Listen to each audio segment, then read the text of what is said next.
Hi, Jill, or dear Jill. Carl in Northumberland here. I've got a bit of I feel quite bad asking this. I feel a bit guilty in light of what you've been through and some of these people that have been on your podcast. I'm very lucky in that I've never lost any family. I'm coming up to 40 and I haven't lost any family. And I have a massive anxiety about death and how am I going to cope? And I was just wondering, do you think maybe you should prepare for it or try and prepare, or do you think it's something you just have to deal with when it happens? Sorry if this seems like I'm creating a problem that hasn't existed when people have one, but it is something that genuinely does. It affects me on a day-to-day basis. I do think about it quite often. I was just wondering what your thoughts would be. Thank you. Love the podcast. Love you. Bye. Carl, I think that is something that either not a lot of people admit to thinking about or not a lot of people think about enough. I actually think it's really responsible and really emotionally mature to think about losing someone and how that might feel and how that might affect you. So no, I don't think it's silly at all. There's a woman called Catherine Mannix, and she wrote a book called With the End in Mind. And it's really all about her work with people who are at the end of their life. And she's brilliant. I would really recommend the book. But she talks about that all the time. She's like, we do not talk about death. We are, people think that if they talk about death, they're going to make it sort of more likely to happen, or it's going to be some sort of weird curse, or, people think, oh, don't bring me down.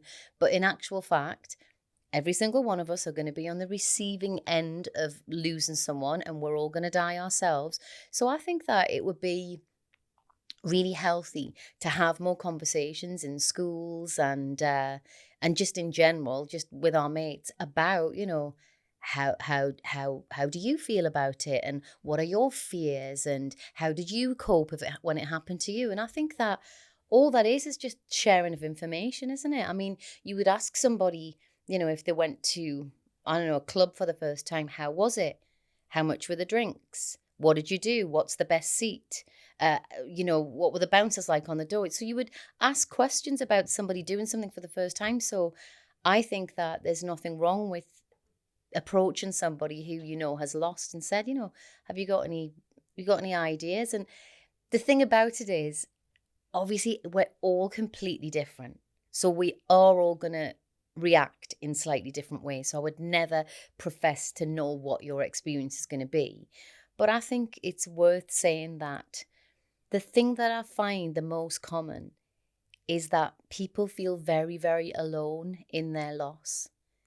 And they feel like they can't reach out because not everybody goes through it at exactly the same time. So, one of the things I would say to you is when you do lose someone, and of course it will be painful, just always remember you're not alone. You're not alone. There are so many people. There are so many books that have been written. There are so many great speakers about it. And there are, cafes and clubs. And also just open up to your friends.